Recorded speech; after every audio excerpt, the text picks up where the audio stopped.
Bonjour à tous. Aujourd'hui, je reçois Florence Parot pour nous parler de la technique de la sophrologie et de son utilité dans le burn-out, le stress et l'épuisement.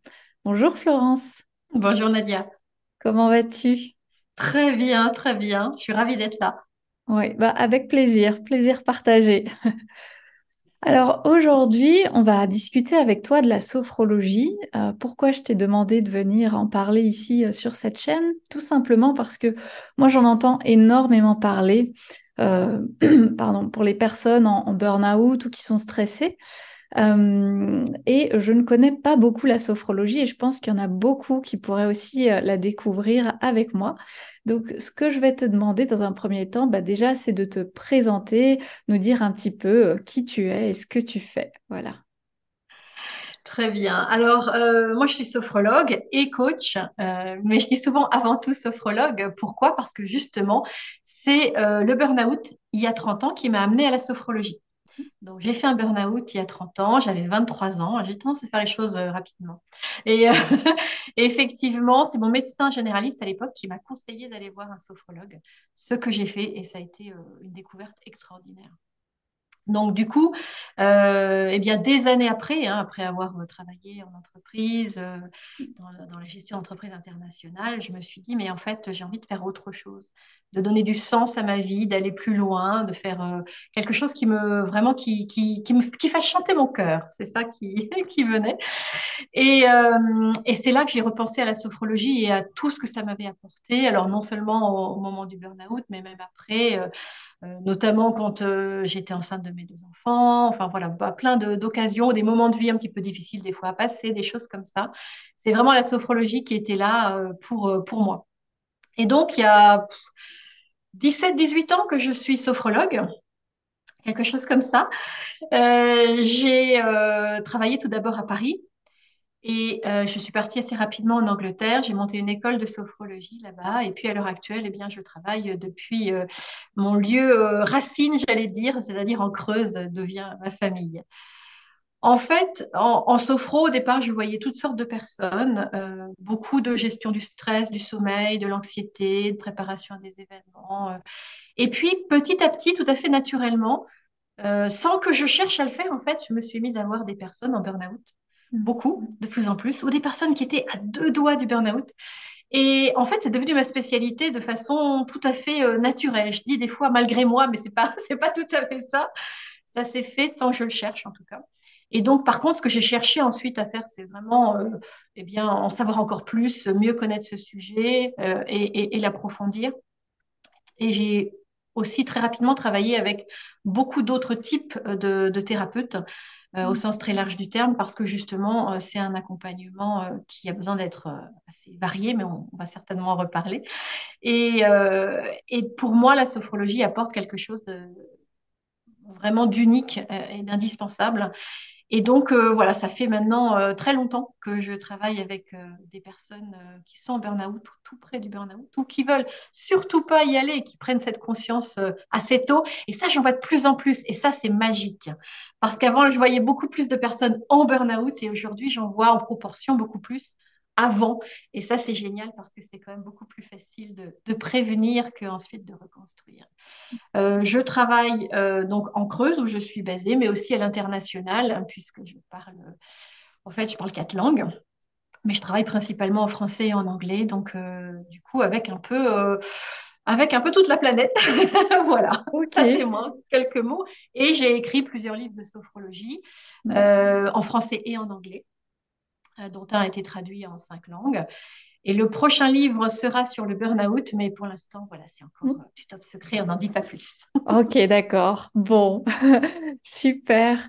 Oui, tu as écrit plusieurs livres. J'ai vu que tu étais très active et donc tu as aussi en Angleterre une école, c'est ça, une école de sophrologie. Et tu en as aussi une en France? Ça, j'ai pas. Alors oui, j'ai créé une école de sophrologie en Angleterre qui s'appelle The Sophrology Academy il y a 14 ans. Alors aujourd'hui, ce n'est plus mon école, j'ai passé la main à quelqu'un que j'avais moi-même formé, mais je continue à y intervenir, que ce soit en personne ou à distance d'ailleurs. Et donc, je travaille beaucoup avec eux et c'est toujours un grand bonheur. Et du coup, j'ai monté une école de sophro aussi en Creuse. C'est-à-dire, il n'y en avait pas. Et Oui. j'ai du mal à me retenir, j'allais dire, parce que j'adore enseigner, j'adore transmettre. Donc, c'est vrai que c'est un grand bonheur. J'interviens aussi ponctuellement dans d'autres écoles un peu partout en France. Ça m'est arrivé aussi d'intervenir en Suisse ou au Luxembourg, justement auprès généralement d'un public de sophrologues, à Mm. la fois pour former des sophrologues, mais aussi pour leur apprendre comment travailler avec le burn-out. Mm. Ok, super intéressant. Alors bah justement, dis-nous, toi qui es une sophrologue expérimentée déjà, sans parler du burn-out, mais qu'est-ce qu'est la sophrologie en fait? C'est quoi concrètement? Alors, c'est vrai que c'est une grande question parce que c'est souvent un mot, en tout cas en France, qu'on connaît plutôt bien, mais tout le monde ne sait pas forcément ce qui se cache dessous. Mm. La sophrologie, en fait, déjà, rapidement, c'est une méthode qui a été créée il y a plus de 60 ans par un neuropsychiatre espagnol. Et c'est une technique qui est dite psychocorporelle, c'est-à-dire qu'on va s'occuper de la personne dans sa globalité. Et tout simplement, eh bien quelqu'un qui vient en séance de sophrologie, qu'est-ce qui va se passer? On va pratiquer ensemble des exercices de respiration, des petits mouvements doux aussi. Alors, pour se donner une idée, on peut penser un peu Qigong ou Tai Chi, mais en version hyper simplifiée. Donc là, dans ces cas-là, on va travailler debout. On travaille en général debout ou assis, mais on peut aussi s'adapter à toutes les problématiques. Donc, on peut travailler avec des personnes qui sont en fauteuil roulant ou même qui sont allongées, qui sont alitées. Tout est possible parce qu'on peut l'adapter. Il y a beaucoup d'adaptabilité en sophro. Donc, respiration, petits mouvements, visualisation, exercice de concentration. Et on travaille d'abord et avant tout avec et sur le corps. C'est-à-dire qu'on va travailler Mm. sur la conscience du corps. Tiens, comment je me sens en vrai, pas juste là comme ça, oui, ok, ça va. Non, non, non, non. Mm. On ferme les yeux, on se pose, on écoute. Tiens, comment je me sens? Mes orteils, ils sentent quoi? Ah, tiens, c'est marrant, je sens pas mes orteils. Mes épaules, comment ça se passe? Voilà, c'est vraiment Ouais. quelque chose de très concret et qui va ramener ici et maintenant à ce qui se passe pour nous dans notre corps et ensuite aussi dans notre tête. Mais on commence toujours par le corps, par vraiment être, j'allais dire, ancré dans ce qui se passe réellement en nous. On écoute énormément comment on se sent en sophro. Dans tous les exercices qu'on fait, il y a ce moment, soit plusieurs fois dans l'exercice, soit uniquement à la fin, où on dit, eh ben maintenant j'écoute comment je me sens.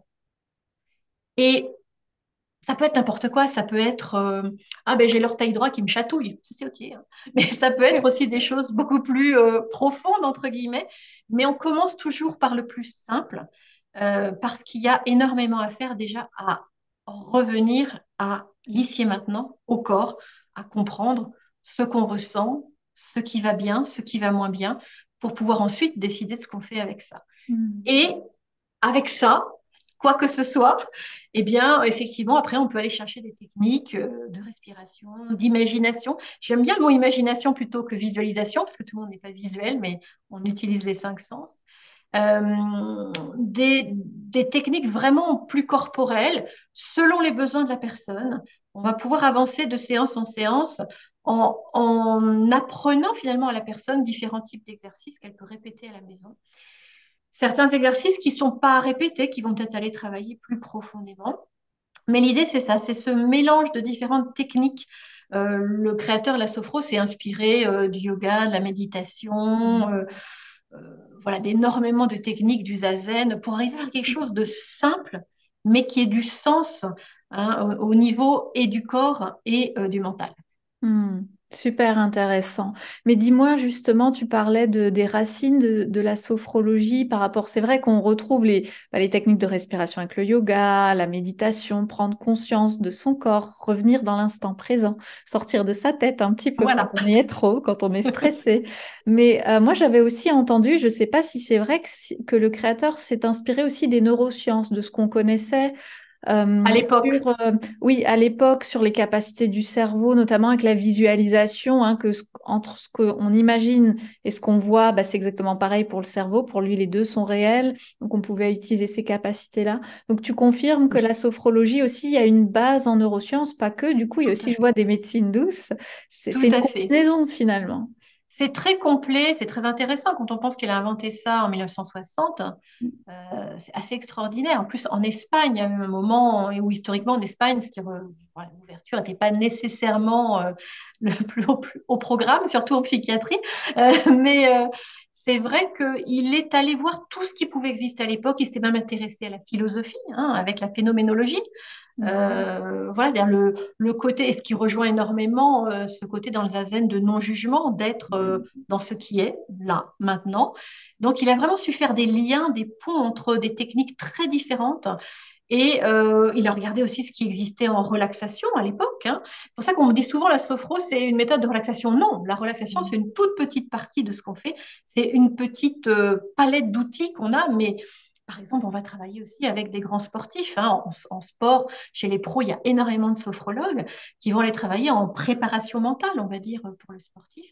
Alors, le sportif, il ne faut pas qu'il soit tout détendu, ramolli comme ça, juste avant d'aller au JO, hein. Ce n'est pas le moment. Il faut être au contraire au maximum de ses capacités dans le moment où ça peut être le plus difficile. Donc, Mm. c'est tout ce travail-là qui l'a intéressé.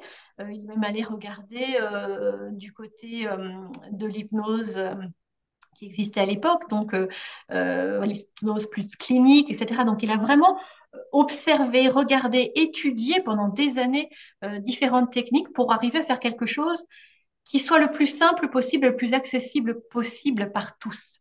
C'est Mm. assez extraordinaire. Hmm, ok, génial. Et alors, dis-moi, justement, par rapport au burn-out, toi qui es aussi experte du burn-out, quand une personne vient te voir en burn-out, qu'est-ce que tu vas faire en premier avec la sophrologie? Je veux dire, quel type d'exercice ou sur quoi tu vas t'attarder en premier, en tout cas, parce que le burn-out, évidemment, comme tu l'as dit, ça requiert plusieurs disciplines parce que bah oui, c'est pas que juste du stress, c'est pas que juste de l'épuisement. Il y a un contexte émotionnel, un contexte parfois de travail ou d'environnement familial, etc. Enfin, faut vraiment prendre en charge de manière globale. Et donc toi, quand tu vas utiliser la sophrologie, là, qu'est-ce que tu vas faire du coup? Alors en sophro, il y a pas mal de sujets du burn-out, j'allais dire, sur lesquels on peut intervenir. Mm, Il y a notamment tout ce qui est anxiété et crise d'angoisse, mm, qui sont présents, on va dire, à 99,99% mm, des personnes en burn-out. Et donc, effectivement, on va aller travailler sur comment on apaise son anxiété, ses angoisses. Qu'est-ce qu'on fait quand une crise d'angoisse arrive? Comment on apprend à sentir justement qu'elle est sur le point d'arriver et qu'est-ce qu'on peut faire à ce moment-là pour éviter qu'elle se développe? Et puis, j'allais dire, il y a à la fois les outils, entre guillemets, de l'urgence, hein, et ça c'est vrai pour mm, tout ce qu'on fait en sophro, mais aussi les outils, les techniques, les exercices qui vont aller travailler plus en profondeur, qui vont créer justement un terrain un petit peu différent, qui vont venir réguler mieux le système nerveux et donc qui vont effectivement permettre un apaisement plus général. Et donc, effectivement, on voit avec les crises d'angoisse en burn-out, notamment, qu'en général, au bout de quelques... Alors, en général, même au bout de quelques semaines, les personnes sentent une différence. Mais au bout de quelques mois, il y en a moins, elles durent moins longtemps, elles sont moins intenses, jusqu'à ce que petit à petit, en général, elles finissent par disparaître. Ça, bien sûr, dans le meilleur des cas, mais en tout cas, c'est possible. ouais. Il y a tout ce qui est aussi gestion de la douleur, parce qu'on sait que voilà, d'un Mm, coup, comme le corps est complètement, le système nerveux sont HS, d'un coup, tout ce qui va mal, on le ressent à 200%. Donc, c'est vrai qu'en gestion de la douleur, en sophro, on intervient dans plein de domaines, donc du coup, notamment en burn-out. Là encore, alors ça va pas, l'idée, c'est pas de supprimer la douleur, hein. La douleur, de toute façon, elle nous raconte quelque chose, mais d'aller pouvoir l'apaiser, de redescendre de niveau, pouvoir être plus au calme, entre guillemets, avec ça, et savoir quoi faire, justement, vers quoi se tourner quand ça va vraiment mal, ça, c'est important aussi. Donc, la gestion de la douleur, la gestion du sommeil. On le sait mm. en burn-out, énormément de cauchemars, beaucoup de réveils nocturnes avec des angoisses. Donc, c'est vrai qu'en sophro, on est très fort en sommeil, il faut le dire. Ouais, super, je savais pas. Très Voilà, et bien. effectivement, bah, il y a souvent des sophrologues dans les cliniques du sommeil. Hmm. au sein de toute l'équipe pluridisciplinaire, hein. Moi, j'ai eu la chance d'être formée avec des sophrologues qui travaillent ou qui travaillaient à l'Hôtel-Dieu à Paris, justement, dans la clinique du sommeil. Et c'est vrai qu'on a des techniques fantastiques qui vont vraiment presque reprogrammer le sommeil, j'allais dire, parce que quelqu'un qui dort mal depuis longtemps, ben, ne sait plus dormir. Et donc, à la fois les techniques qui vont permettre sur le coup de pouvoir redescendre un petit peu dans un niveau de conscience différent, et puis de réapprendre petit à petit à dormir comme une gymnastique finalement du cerveau et du corps pour pouvoir mieux dormir. Donc ça aussi, Ouais. c'est indispensable parce que se remettre d'un épuisement alors qu'on n'arrive pas à dormir, c'est quand même extrêmement compliqué. Donc ça fait partie des basiques. Oui, je pense que ça fait partie des premières choses. Enfin, moi, je dis souvent, tant qu'il n'y a pas le sommeil et tant qu'on n'a pas réduit l'anxiété, c'est difficile de récupérer d'un burn-out parce que le sommeil ne permet pas de recharger les batteries pendant la nuit et l'anxiété ou le stress va puiser dans les batteries. Voilà, donc après, tout le reste, ça va être beaucoup plus fastidieux. Donc, oui, Complètement. oui, oui. Puis tu mentionnais le sommeil aussi. C'est vrai que c'est presque les gens qui dorment très mal depuis très longtemps, c'est presque elles ont conditionné leur cerveau à dormir mal en fait. Elles ont Oui, mal appris à leur système nerveux à dormir en fait, et donc faut tout déconditionner, tout réapprendre, tout rééduquer. Et c'est intéressant de savoir du coup que la sophrologie est capable de rééduquer finalement notre cerveau à dormir. ouais, ouais, ça, c'est très Super. intéressant. Est-ce qu'il y a Donc, encore d'autres, une autre alors ça, c'est vraiment la base, j'allais dire, de Hmm. départ. On peut y ajouter la gestion du stress, bien sûr, mais ça va être, j'allais dire, présent tout au long, hein, et même en prévention d'ailleurs, hein, c'est quand même Hmm. important. Donc toute cette gestion du stress qui est quand même le cœur du travail pour beaucoup de sophrologues. Euh, voilà, apprendre à gérer les niveaux du stress, là encore, pratiquement je dirais presque, allez, je vais oser reconditionner le système nerveux finalement à réagir différemment, parce qu'on le voit surtout quand on a affaire à des personnes qui arrivent en burn-out avec déjà une hypersensibilité ou des choses comme ça, un système Hmm. nerveux qui est déjà un peu défaillant entre guillemets, ou en tout cas très sensible, euh, pouvoir gagner finalement en vraie résilience, j'allais dire. C'est vraiment en vraie force intérieure. Et ça, petit à petit, ben, ça peut se construire dès le début de la reconstruction du burn-out.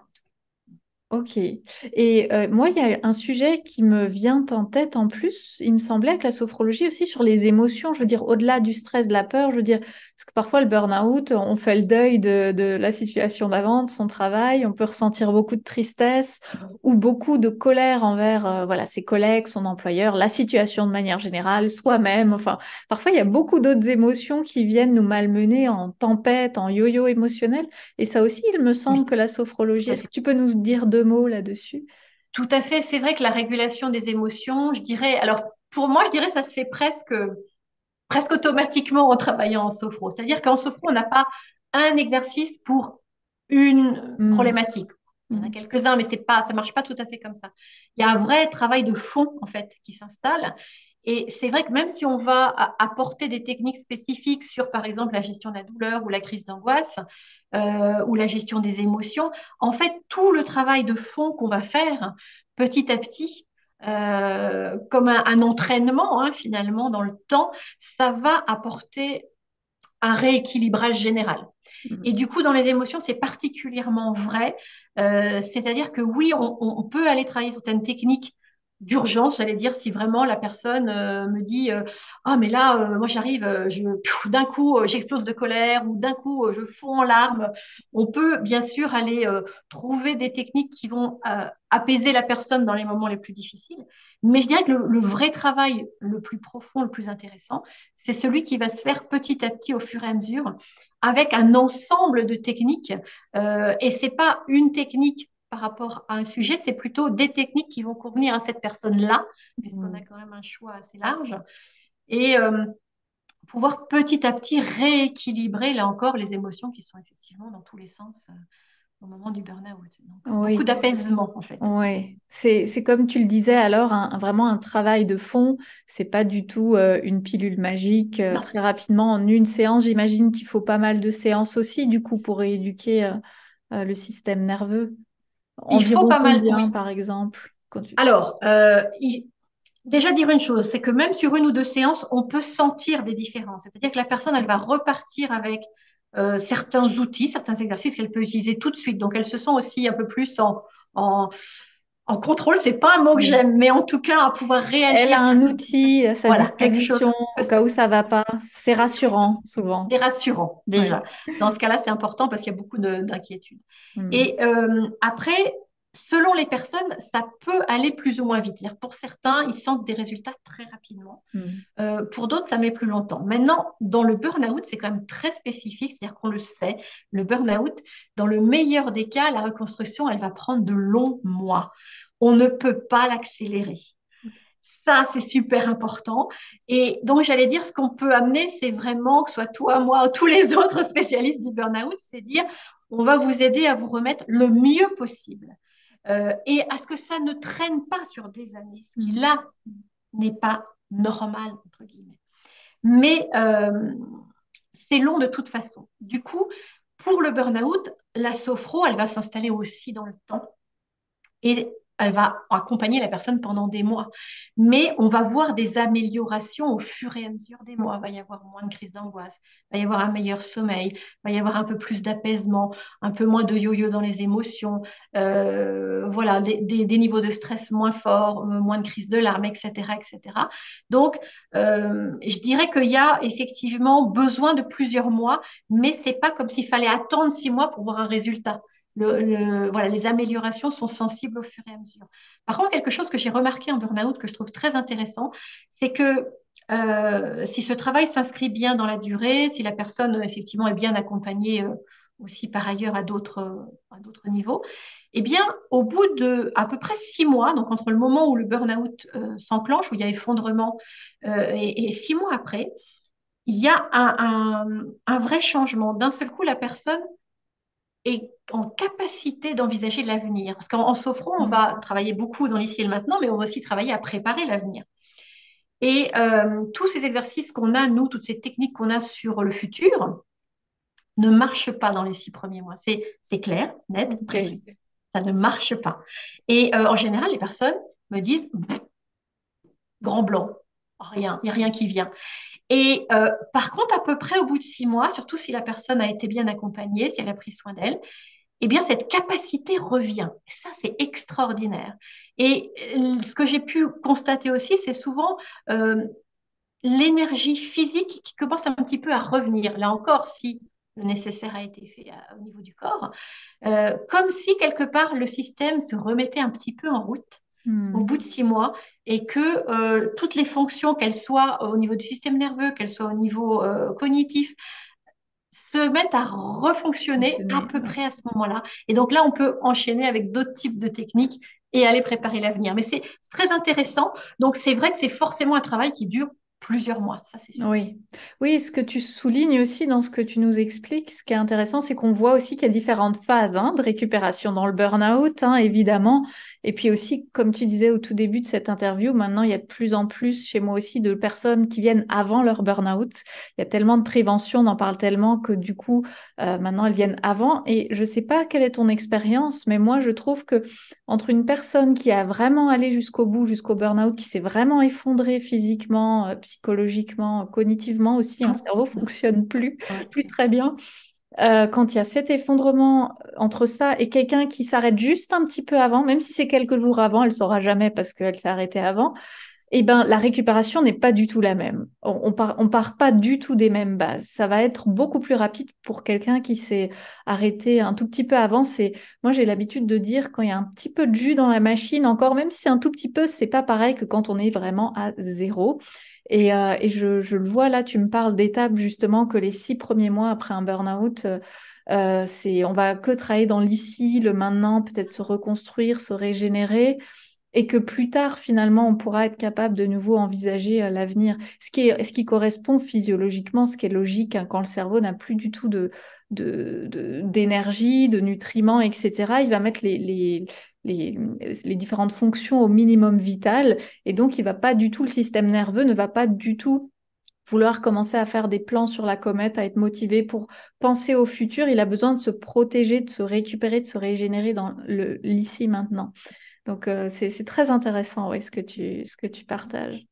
Ah ouais, Est-ce que tu as observé peut-être d'autres étapes justement au-delà de ces 6 mois? Est-ce qu'il y a d'autres choses par rapport à la sophrologie où tu vois vraiment une étape de récupération dans le burn-out? Je dirais que pour moi, c'est la grosse charnière. Après, au bout d'un an, en général, toujours pareil, hein, j'insiste parce que c'est tellement important si la personne a bien été accompagnée, parce que le repos, c'est une chose, mais ça ne suffit Je sais pas. pas. J'ai des personnes qui viennent me voir au bout de 10 ans de burn-out, hein. Et Moi là, aussi, hein, t'en fais pas. voilà, Oui. ça fait quand même mal au cœur. Ouais. Au bout d'un an, ce qui transparaît, ce qui apparaît, c'est vraiment un retour des capacités, pas à 100%, mais suffisamment justement pour pouvoir retourner au travail tout en étant bien préparé à ça et bien accompagné à travers ce processus. Parce que c'est pas non plus, il ne s'agit pas que ce soit en sophro ou autre chose, de lâcher la personne parce qu'elle est retournée au travail. Surtout pas, parce que là encore, il y a beaucoup de choses à retravailler et à continuer à accompagner. Donc pour moi, c'est vraiment ça, c'est vraiment 6 mois, 12 mois à peu près. Après, ce que je vois aussi, puisque donc ça fait pas 20 ans, mais presque que j'accompagne des personnes en burn-out, et c'est confirmé par d'autres personnes qui sont aussi des spécialistes, les personnes en burn-out, à l'heure actuelle, on a l'impression que c'est presque pire qu'avant. Parce qu'on m'aurait dit ça il y a 15-20 ans, j'aurais dit ben non, parce que c'est voilà, c'est physiologique, c'est neurologique, c'est oui, probablement parce qu'il y a plus de facteurs aggravants mélangés ou peut-être que certaines personnes qui auparavant ne seraient pas allées jusqu'au bout de leur force parce qu'elles étaient plus solides, entre guillemets, au départ, vont jusque-là. Et là, j'allais dire, à la limite, ça fait peut-être encore plus de dégâts. Mais en tout cas, la récupération des fonctions cognitives, notamment, et même corporelles, est pas toujours là au bout d'un an autant qu'avant, je trouve. Hmm. Et donc des personnes qui, des fois, peuvent mettre encore plus longtemps à se remettre, même en étant bien accompagnées. Donc, peut-être une accentuation du phénomène. Je vois aussi un niveau de douleur encore plus élevé qu'avant. Hmm. Donc, voilà, des signes qui disent vraiment que, il faut vraiment s'arrêter le plus tôt possible avant. Ouais. Ouais. Ça vaut vraiment le coup parce qu'on peut continuer voilà, à avancer dans sa vie tous les jours et à éviter d'y aller sans avoir à traverser une telle traversée du désert, on va dire, hein. Mhm. Oui, oui, et donc ce que tu veux dire aussi, c'est que du coup, ça dépend du niveau de sévérité, évidemment, du Oui, burn-out. tout Il à y a fait. burn-out et burn-out, hein, c'est pas... Voilà, et Voilà. souvent, quand on me demande ben, combien de temps je vais mettre pour récupérer, pouf, une question très difficile, ça va dépendre de tellement de facteurs et pas que de la sévérité, en fait, et pas que du temps de repos. Le repos, c'est bien, mais ça recharge pas les batteries, c'est juste du Et non, repos. Donc, et non, c'est ouais, ça. ouais. Je leur dis souvent, c'est comme si le téléphone portable, il est à zéro, Mm. donc bah, il peut plus fonctionner. Mais si au lieu de le mettre à charger, vous le laissiez simplement se reposer sur le fauteuil, il va pas se passer grand-chose. C'est bon. Ouais. Oui, Et oui, effectivement, ouais, il faut faut aller recharger la retravailler. batterie. Ouais. Recharger la batterie, tout simplement, l'énergie vitale. Un praticien de médecine chinoise m'avait dit une fois que pour eux, le burn-out, ils appellent ça un effondrement du qi, qui est cette énergie vitale qu'ils considèrent en Mm. médecine chinoise. Et donc, effectivement, d'un coup, il n'y a absolument plus rien. Et donc, il faut du temps. Souvent, ils me disent, ah oui, mais mon effondrement, ça a duré quelques minutes. Ben, oui, mais ça fait des années que vous le préparez. Et c'est vrai que mettre ça en lumière, dire ça fait des années que ça se prépare, donc il faut de très longs mois, voire des années pour s'en sortir, ça permet de remettre en question. Après, voilà, donc j'allais dire, après ces 6 mois, voire 12 mois en sophro, on peut aussi accompagner ce retour au travail.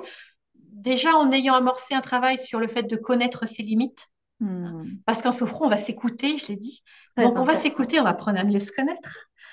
Parce que quand on n'arrive pas à entendre son corps, sauf bah, maintenant que là, en burn-out, il se met à hurler, on l'entend. Bah, tiens, c'est étonnant.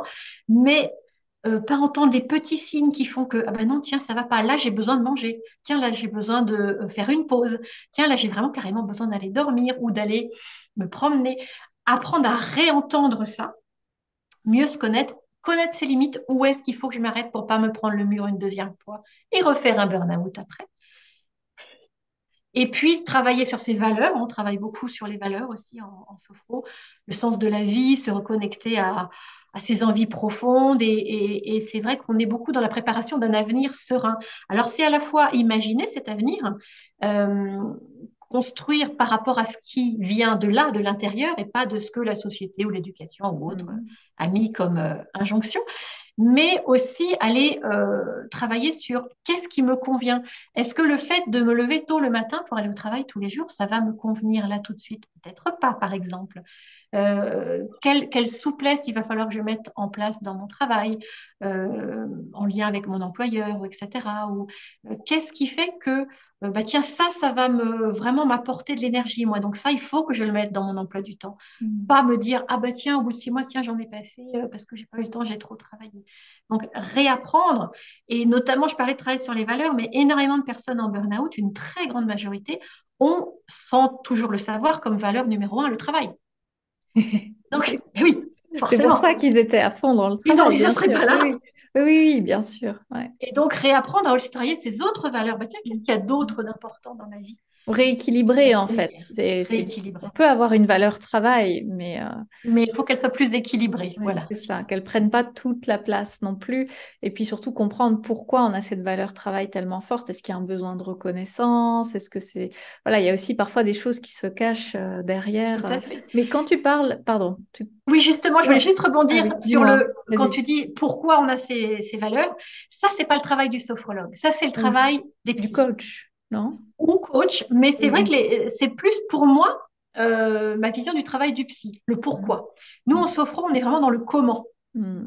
Oui. Comment je fais pour mieux dormir? Comment je fais pour rééquilibrer ma vie concrètement? Et on va travailler sur des choses très très concrètes, hein, au-delà des exercices et des pratiques, on va aller travailler on va aller travailler sur qu'est-ce que je fais de mon téléphone portable pour pouvoir me permettre de couper le cerveau la nuit. Tiens, bah, je l'éteins par exemple. Voilà, un petit exemple.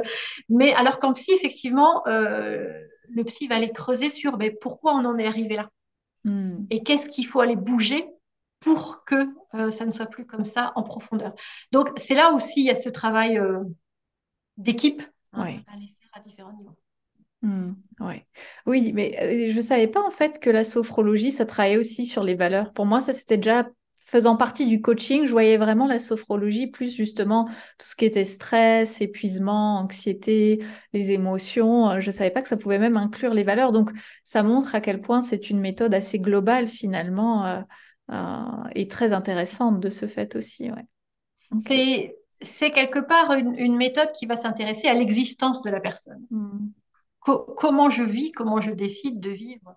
Euh, et donc, ça peut aller sur jusqu'à effectivement quel sens je donne à ma vie et comment je décide d'avancer. C'est vrai que c'est très profond. Alors, on va pas aussi profond avec tout le monde, mais dans le cas du burn-out, déjà, c'est indispensable parce que s'il y a eu burn-out, il y a forcément besoin de se poser des questions profondes. Et puis, on a le temps en plus. Et ça, c'est des techniques qui sont effectivement pas toujours utilisées. Si on va travailler avec quelqu'un, par exemple, qui vient parce qu'il est insomniaque, on va pas aller travailler sur des valeurs ou sur le questionnement de l'existence, bien sûr. On va aller travailler sur rééquilibrer le sommeil. Mais là, en burn-out, c'est tout à fait des sujets qu'on aborde.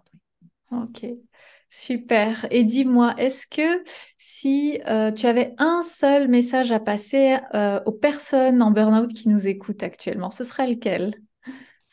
Ce serait de ne pas oublier le corps, parce que très souvent, tous ceux qui viennent me voir ont pensé psy et ils sont allés voir un psy. Super.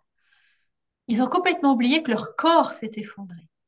Donc vraiment d'aller penser à renouveler son énergie corporellement. Alors ça, c'est pas ma partie, mais tout ce qui est nutrition, etc., c'est indispensable. Et là où effectivement ça va jouer aussi, c'est bien sûr sur le sommeil, prendre soin de soi, connaître ses limites, pas aller trop loin, mais penser à son corps et prendre le temps de laisser le corps se remettre parce que la tête, elle ne pourra pas suivre tant que le corps ne sera pas suffisamment en énergie.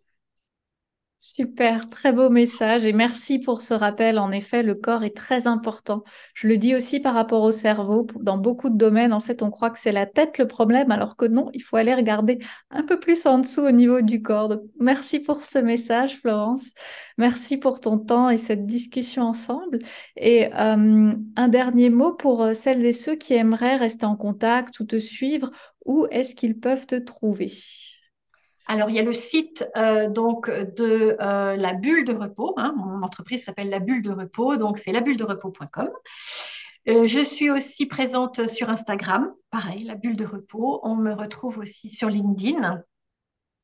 Et effectivement, en allant sur le site, si vous souhaitez vous inscrire à la newsletter pour rester voilà, euh, au courant de ce qui se passe, c'est possible aussi. Et je voudrais juste mentionner aussi que sur le site, il y a un questionnaire d'auto-évaluation sur le burn-out pour ceux qui n'y sont pas encore, Hmm. pour voir un peu où ils se trouvent par rapport aux différents marqueurs corporels, mentaux, émotionnels.